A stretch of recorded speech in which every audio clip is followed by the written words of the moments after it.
Vamos a saludar en Madrid, España, a Leopoldo Martínez, él es presidente del Centro para la Democracia. Gracias por estar con nosotros aquí en la mañana de NTN 24. Bienvenido.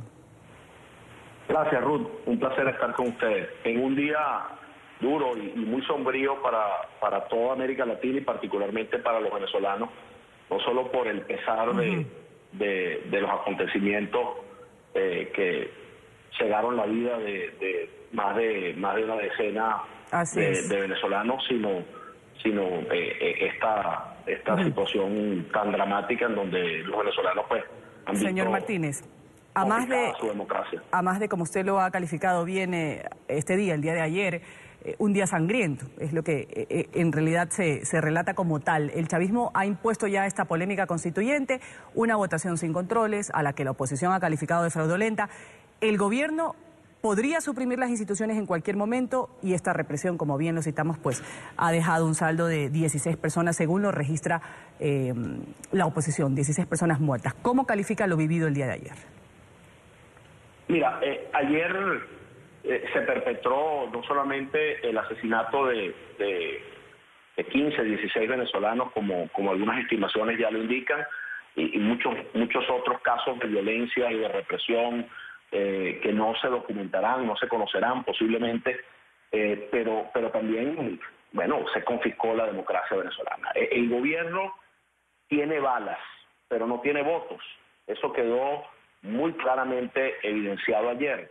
De hecho, se sabía con anticipación que la cifra que aproximaba el CNE como la que sería anunciada más tarde durante el día, eran esos supuestos 8 millones de venezolanos que asistieron a votar, que no fueron tales. Las calles, ustedes mismos, las imágenes de NTN 24, de los medios de comunicación, nosotros en el Centro para la Democracia y el Desarrollo en las Américas hicimos un trabajo de observación frente a los centros electorales en distintas horas del día y tenemos fotografiada la participación casi inexistente de personas en muchísimos centros electorales a lo largo y ancho del país.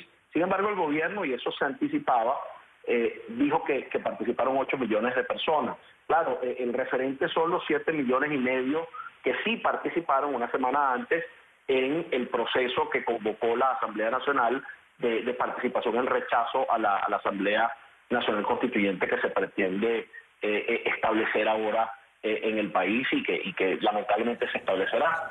Entonces, pues partiendo de esa cifra de 7 millones y medio, ellos al voleo pues dijeron tenemos que decir 8. ¿Por qué no dijeron más? Podrían haber dicho 10 millones o podrían haber dicho 9. Al fin y al cabo, entre los 2 millones de personas que quizás salieron a participar ayer y cualquier otra cifra, la brecha es inmensa. Bueno, porque hay una lucha interna de poder en el chavismo. Esa elección de ayer, más que la elección de una Asamblea Nacional Constituyente, es la elección de una convención interna, de una convención nacional del Partido Socialista Unido de Venezuela, ahora, donde señor, se confrontan la fuerza del presidente Maduro y la fuerza de Diosdado Cabello y algunas otras fuerzas que están hoy día buscando colocación, buscando ubicación en esta dinámica que se impone con la instalación de ese proceso. Sin embargo, mal llamado constituyente. En medio de esta dinámica que usted denuncia, que existe y para lo que fue convocado el día de ayer el pueblo de Venezuela, lo cierto es que se eligieron estos 545 representantes, se van a reunir para dar inicio ya a una nueva era en el país tras 18 años, como sabíamos, pues del que entonces recién elegido presidente Hugo Chávez promoviera una nueva Carta Magna. En aquel entonces el texto supuso el final de la Cuarta República, el inicio de la Quinta República. La pregunta es, en ese entonces las cosas eran diferentes. En esta ocasión el gobierno enfrenta una severa crisis económica, un conflicto político que se ha traducido en más de 4 meses de protestas, casi 120 muertos y un enfrentamiento directo con la oposición. ¿Qué se espera o qué le espera a los venezolanos, a esta nación petrolera que quizás, o como lo han calificado muchos, pues entra en un periodo de incertidumbre? Tú lo acabas de definir en tu última apreciación. Es un periodo de incertidumbre absoluta y todos los análisis que hagamos pues prácticamente tienen la posibilidad o se arriesgan a cometer importantes errores de apreciación. Porque es una dinámica que va a ser muy cambiante. Por un lado vas a tener la conflictividad que se va a generar en el país. Recordemos algo, a los venezolanos ayer se les convocó a votar, obligándolos a activar ese llamado carnet de la patria. Que es importante explicar que se trata de un mecanismo de control social. A través de ese carnet la gente va a recibir, va a tener acceso a una cantidad de programas sociales. Y sin embargo, la gente no tuvo miedo, no acudió a votar con el chantaje de que a través de la votación activaba su carnet de la patria y se quedó en sus casas. Entonces, hay un desafío, hay una población en rebeldía frente a lo que está pasando, que tiene fundamentalmente la connotación de una crisis económica de magnitudes superlativas, de magnitudes desconocidas para los venezolanos, los niveles de inflación los más altos del mundo, el desabastecimiento, la informalidad de la economía, el grado de corrupción y de penetración del crimen organizado en las instituciones del Estado venezolano, y por otro lado, frente a esta situación de escasez y de hambre, de inflación, tienen una situación de violencia, no solo la política que ya se asoma, sino la violencia que vive día a día el venezolano en un país que ya es el más violento del mundo. En este momento la ciudad de Caracas es la más violenta de todo el continente americano, más violenta que San Pedro Sula en Honduras, según todos los registros estadísticos. Y no porque hay violencia política, que es lo nuevo que se está agregando, es la violencia de la inseguridad en la que viven los venezolanos, la inseguridad a la que los colectivos han sometido a los ciudadanos venezolanos en los barrios, la inseguridad de las organizaciones de liberación, la OLP, que prácticamente practican procedimientos completamente irregulares de opresión y de represión, y ahora esta represión del opositor que se expresa frente a eso. Entonces tú tienes esa dinámica de conflicto por un lado, y luego tienes, junto a esa crisis económica y esa dinámica de conflicto, una situación inédita también para el proceso que se ha vivido estos años en Venezuela, que es el abierto desconocimiento por parte de la comunidad internacional, incluso por parte de países que habían sido sumamente cautelosos al pronunciarse sobre el conflicto que se vivía en Venezuela.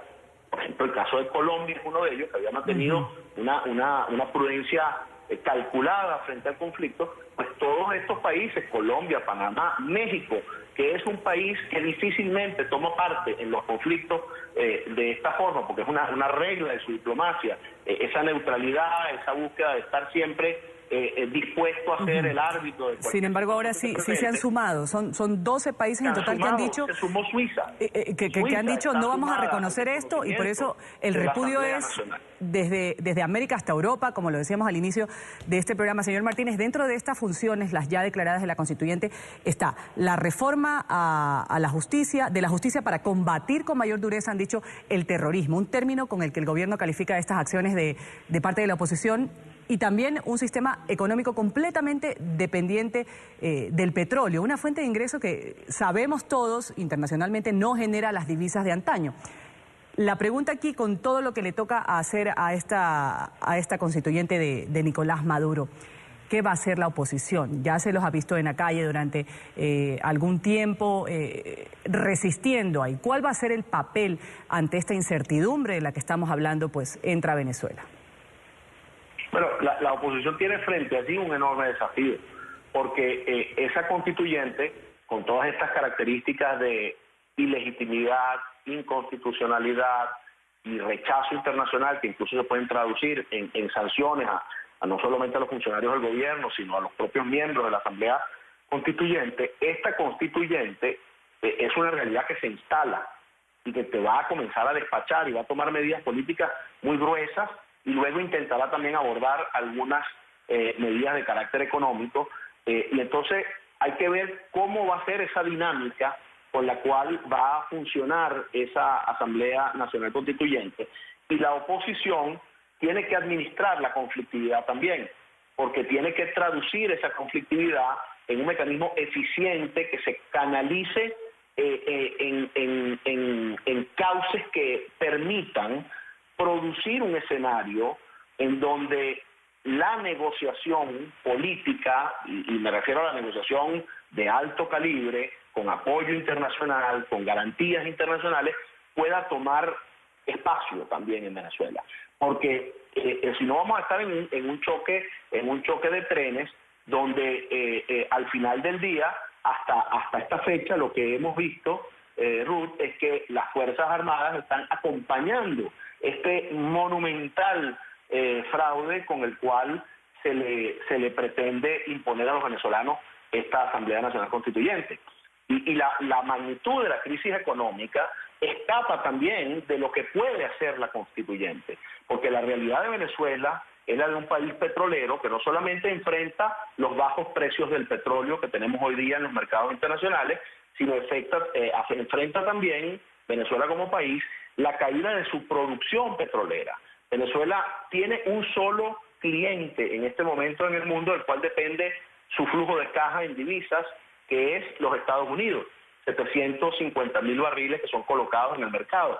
El resto va a China para pagar deuda, hay unos 300.000 barriles que generan algo de caja que se le venden a la India, el resto va también al sistema del Caribe, en donde sabemos que está incluida Cuba, que no están pagando ese petróleo. Es decir, que Venezuela tiene una situación muy comprometida de ingreso en divisas, cerca de los 15.000 millones de dólares.